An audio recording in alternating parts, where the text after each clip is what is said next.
Assalamualaikum warahmatullahi wabarakatuh. Halo teman-teman.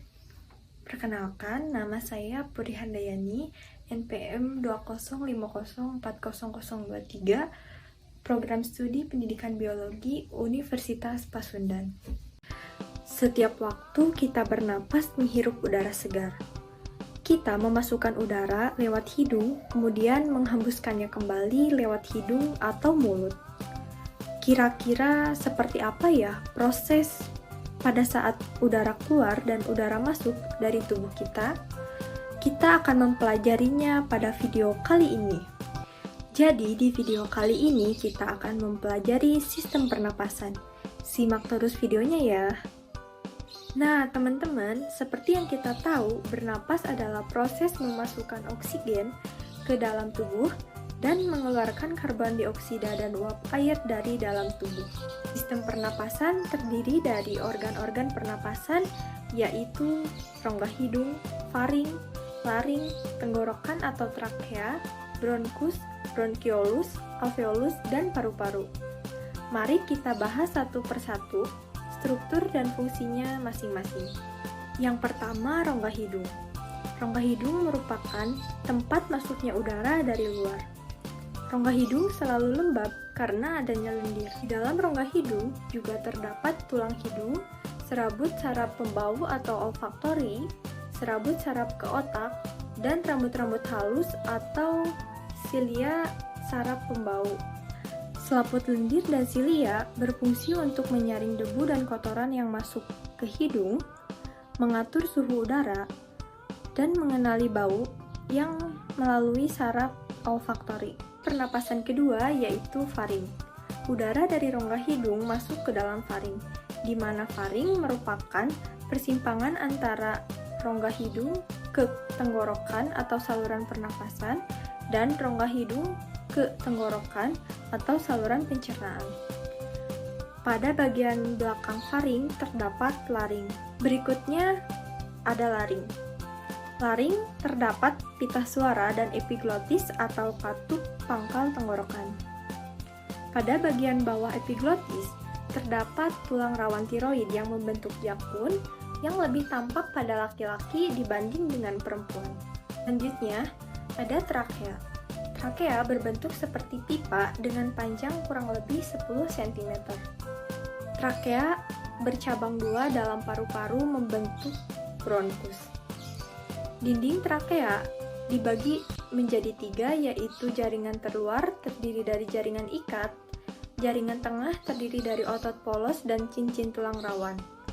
Trakea terdiri dari 16-20 cincin tulang rawan yang membentuk seperti huruf C. Bagian belakang cincin tulang rawan tidak terhubung ke esofagus sehingga trakea tetap terbuka. Kemudian yang ketiga, lapisan dalam terdiri dari jaringan epitel silindris selapis bersilia yang menghasilkan lendir. Lendir berfungsi untuk menangkap debu dan mikroorganisme pada saat menghirup udara masuk. Selanjutnya, didorong oleh silia untuk menuju tenggorokan, di mana silia ini berfungsi untuk mengeluarkan debu dan mikroorganisme atau benda asing dengan melalui batuk. Organ pernapasan yang kelima yaitu bronkus. Bronkus merupakan cabang batang tenggorokan yang berjumlah sepasang, di mana masing-masing menuju ke paru-paru kanan dan paru-paru kiri. Struktur bronkus hampir mirip dengan trakea, bedanya dinding bronkus lebih tipis daripada trakea. Bronkus bercabang menjadi bronkiolus. Selanjutnya, bronkiolus. Bronkiolus merupakan cabang dari bronkus. Bronkus kanan bercabang menjadi 3 bronkiolus, sedangkan bronkus kiri bercabang menjadi 2 bronkiolus. Bronkiolus bercabang-cabang menjadi saluran yang makin halus, kecil, dan dindingnya tipis. Bronkiolus tidak memiliki tulang rawan, tetapi memiliki silia. Setiap bronkiolus akan bermuara ke alveolus. Selanjutnya, alveolus. Alveolus merupakan saluran terakhir dari pernapasan. Dinding-dinding alveolus banyak mengandung kapiler darah. di mana kapil darah ini berfungsi sebagai tempat terjadinya pertukaran oksigen dengan karbon dioksida dari sel darah ke udara. Apa saja sih struktur yang mendukung pertukaran gas? Yang pertama, dinding yang sangat tipis. Gas-gas dapat berdifusi dengan mudah melewati membran alveolus. Yang kedua, alveolus seperti anggur berbentuk kantong kecil atau alveoli yang jumlahnya sangat banyak untuk pertukaran gas. Kemudian yang terakhir, permukaan dalam dilapisi dengan epitelium, sehingga memungkinkan difusi gas antara oksigen dengan karbon dioksida. Organ pernapasan yang terakhir yaitu paru-paru. Paru-paru merupakan alat utama pernapasan pada manusia yang terletak di bagian rongga dada bagian atas. Paru-paru berjumlah sepasang, yaitu paru-paru kanan dan kiri, yang terbagi lagi menjadi belahan atau lobus. Paru-paru bagian kanan terdiri dari 3 lobus, sedangkan paru-paru bagian kiri terdiri dari 2 lobus. Paru-paru dibungkusi oleh selaput tipis rangkap 2 yang disebut dengan pleura. Nah, kedua paru-paru ini dibatasi oleh cairan pleura sebagai pelumas sehingga mencegah terjadinya gerakan antara paru-paru dan dinding yang bergerak saat bernapas. Nah, teman-teman, itulah beberapa organ-organ pernapasan yang ada pada manusia. Kegiatan bernapas ditandai dengan mengambil dan mengeluarkan udara yang melibatkan serangkaian organ pernapasan. Kegiatan mengambil udara pernapasan disebut dengan inspirasi, sedangkan kegiatan mengeluarkan udara pernapasan disebut dengan ekspirasi. Ekspirasi dan inspirasi ini terjadi secara bergantian. Dalam waktu 1 menit, kita mampu melakukan 15-18 kali inspirasi dan ekspirasi. Udara pernapasan, yaitu udara bebas yang masuk ke dalam paru-paru, disebut juga dengan inspirasi. Begitupun sebaliknya, gas sisa pernapasan keluar dari dalam paru-paru menuju udara bebas disebut dengan ekspirasi. Keduanya ditentukan oleh perubahan tekanan udara di dalam rongga dada. Perubahan ini terjadi karena perubahan volume yang di setiap rongga diatur oleh otot pernapasan. Otot-otot pernapasan meliputi otot antar tulang rusuk, otot diafragma, dan otot perut. Berdasarkan otot yang berperan aktif ini, pernapasan pada manusia dibedakan menjadi 2, yaitu pernapasan dada dan pernapasan perut. Pada pernapasan dada, otot yang paling berperan yaitu otot antar tulang rusuk. Mekanismenya yaitu otot antar tulang rusuk berkontraksi, kemudian tulang rusuk akan terangkat sehingga volume rongga pada dada itu membesar.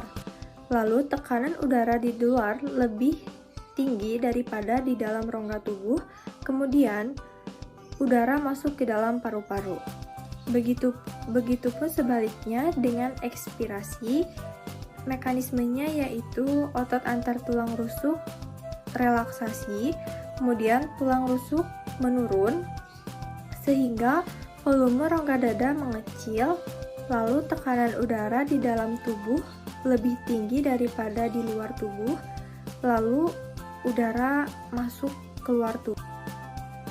Sedangkan yang kedua yaitu pernapasan perut. Otot yang paling berperan yaitu otot diafragma.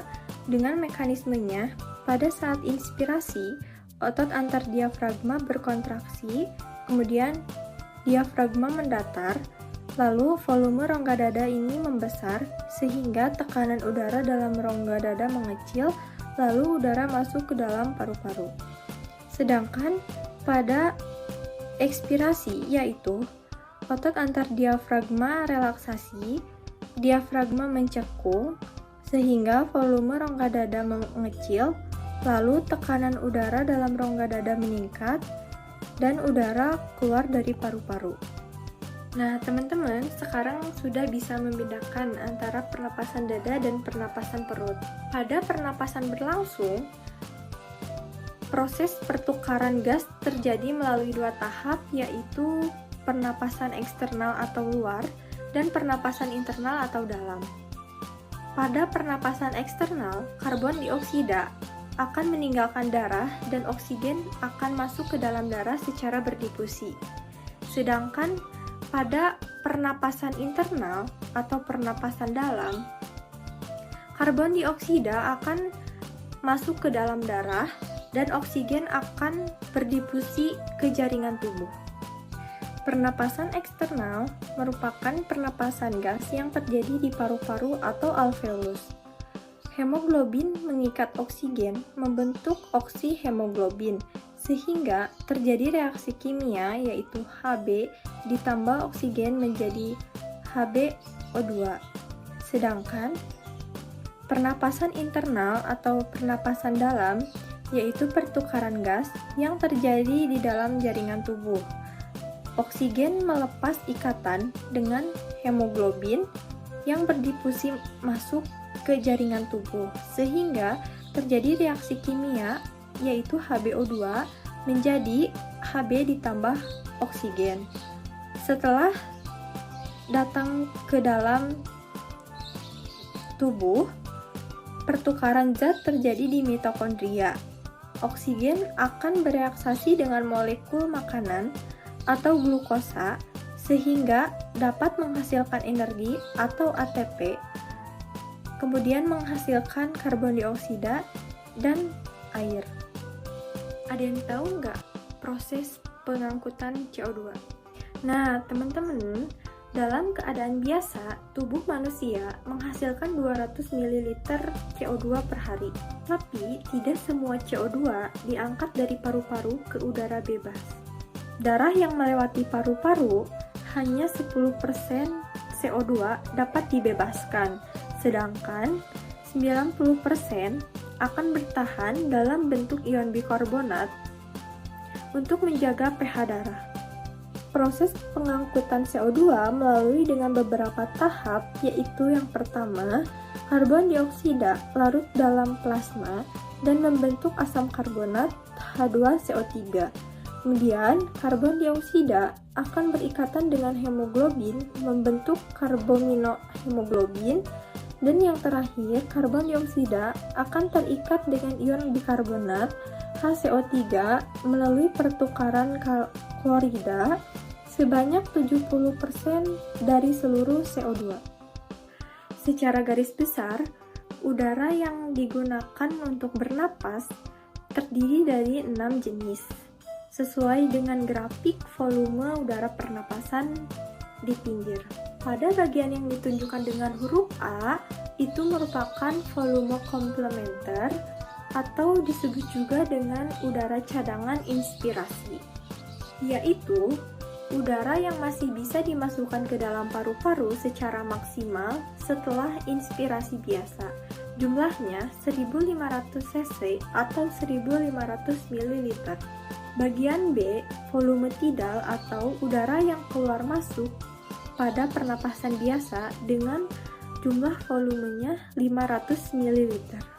Pada bagian C, itu merupakan udara suplementer atau udara cadangan ekspirasi, yaitu udara yang dapat dikeluarkan secara maksimal setelah ekspirasi biasa dengan jumlah volumenya 1500 ml. Kemudian bagian D yaitu volume udara residu atau udara yang masih bisa dikeluarkan atau dari sisa di dalam paru-paru dengan jumlah volumenya 1000 ml.